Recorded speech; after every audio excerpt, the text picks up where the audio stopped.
Hello there, my name is Dumbenodis Mokake, and I'm the founder of the Resilience and Restoration Initiative along the foot of Mount Cameroon.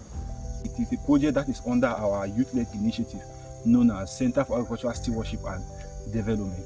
So the people of the Bonavada community, that's the 13 Bonavada community that live along the foot of Mount Cameroon, have long been relying on the mountain ecosystem, like the biodiversity, for decades now.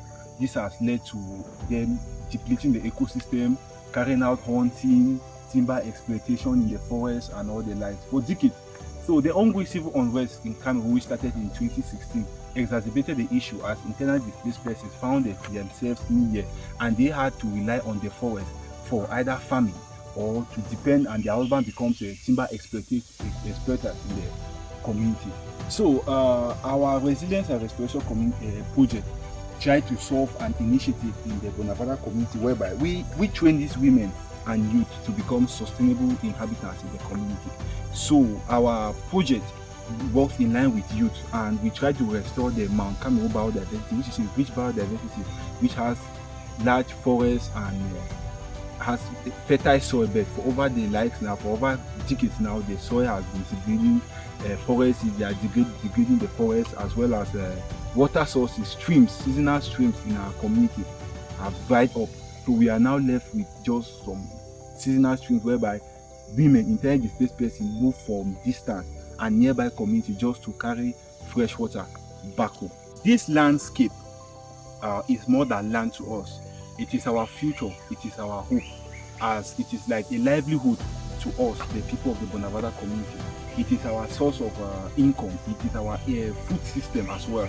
So we losing it means losing our future, losing our source of food and all the like. So we as a youth in the community, and I as the Leonard Mukake, as the leader of the Resilience and Restoration Initiative, we come in to restore the ecosystem in order to bring back our dignity, our cultural identity. So in doing that, our initiative come up to train youth to not just restore the ecosystem, but to restore livelihood or gain resilience. That's to say, we empower youth to have basic skills that will take them away from the continuous dependence on the ecosystem. And we train timber exploiters, women, indigenous women as well in the community. We go as far to train them in aspects of skills like food processing and transformation, where they learn to transform their local produce which they get from their farm, cassava, plantain, and yam, into local products like pasta and bread, in giving them varieties to produce their food. We also go on to carry out organic farming trainings with them to reduce the level of unsustainable farming and the bush farming which they are carrying out in the forest. That's slash and burn, burning down of trees, cutting down and burning down their farms or the forest. So we go as far importantly to set up nurseries, tree nurseries in the community, whereby after they gain this skill, they are encouraged to set up basic nursery garden or small nursery sites like this. So they nurse and plant trees. When we teach them how to nurse and plant these trees, we don't just like teach them how to nurse the trees, we take them to the forest, we plant them, and they see that it is a continuous process to go for a long time. Our goal is to create a future where communities live in harmony with nature, whereby a community or restoration brings both ecological and economical balance to the community. As we establish tree nurseries along our communities, like we said, over the 13 Bonavada community, we try to empower those youths to gain these skills, to learn how to nurse them, plant them. Bringing some youth in our community to this makes them very vital. Our message to the world, or our message to everyone, is crystal clear. Local communities are not the problem, rather they are the solution to this land degradation. When we empower them with the right tools and opportunities, they become agents of environmental restoration or land restoration in their various communities. Not just the tools or the idea of planting trees, but opportunities and economical tools to transform their own community. So we say, together, let us conserve our community. Together, let us conserve the forest ecosystem we have in our various community, and let's make youth, women engaged in these activities, as they will become drivers of land degradation and community and restoration, as well as bring about peace in their community. Thank you.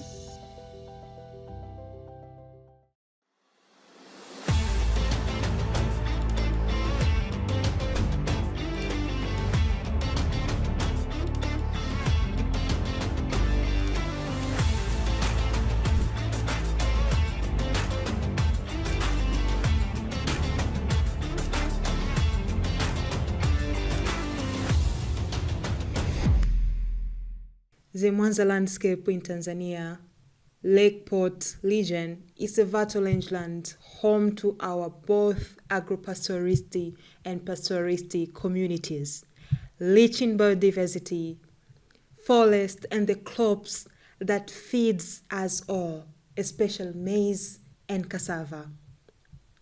And this landscape is very important to us, and we restore this through climate-smart agriculture using agroforest, and football are the tool of restoration. In GLFx Mwanza, we work with small farmers, youth, and women, strengthen agro-processing, advancing sustainable agriculture, and building resilience livelihood. Through sport, we integrate the ecosystem restoration and football for biodiversity protection and the landscape.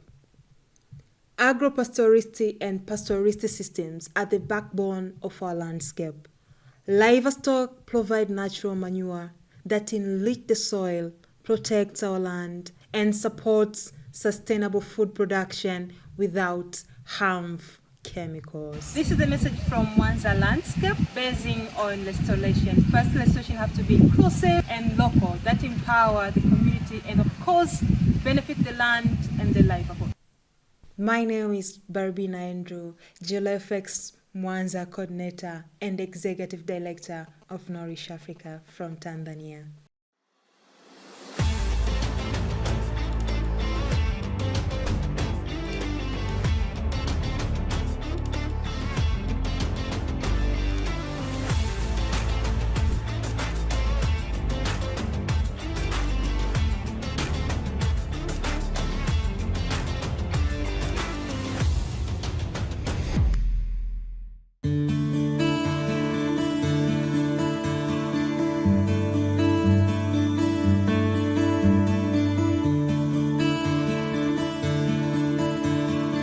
This is our landscape, a savanna ecosystem rangeland where communities, schools, and traditional institutions are joining hands to restore its rich biodiversity.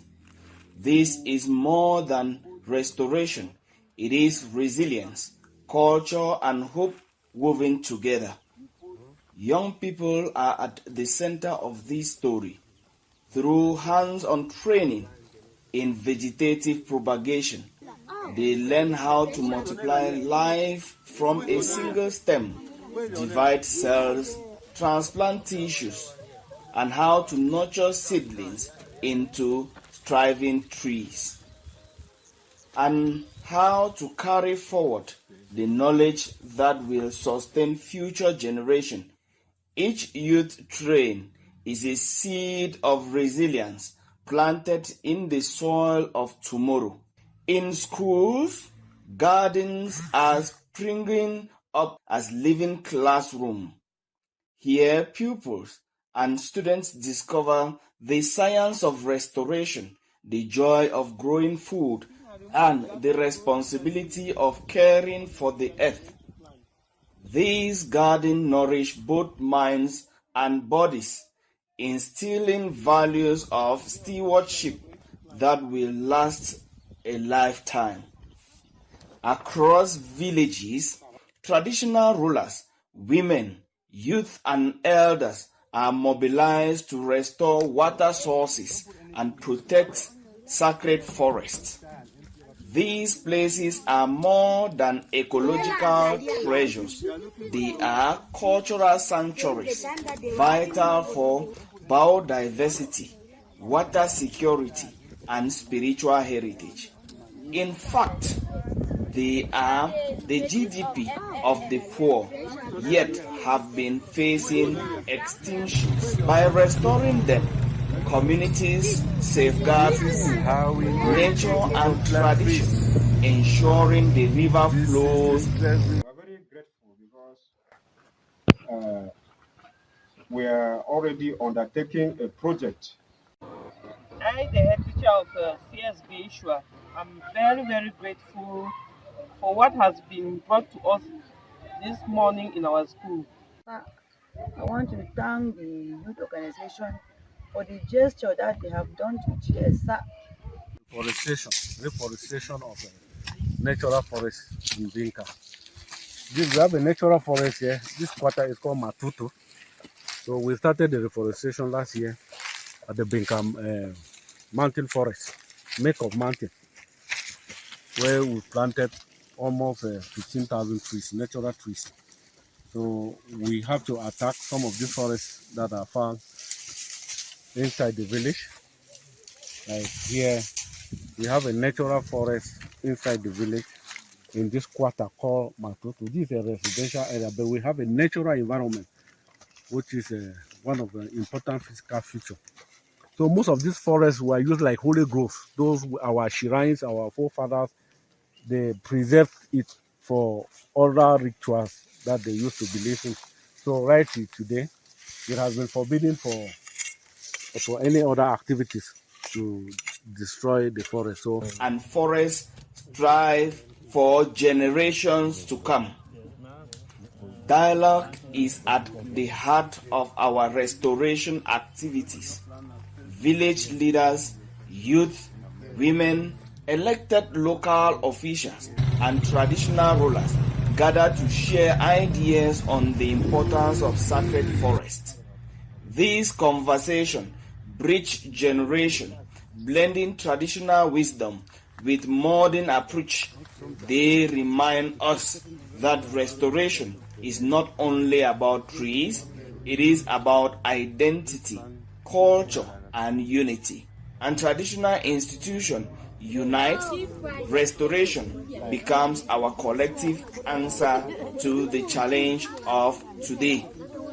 Together, we have restored 6 sacred forests, created gardens in 8 schools, trained over 100 youths, and organized 1 open dialogue.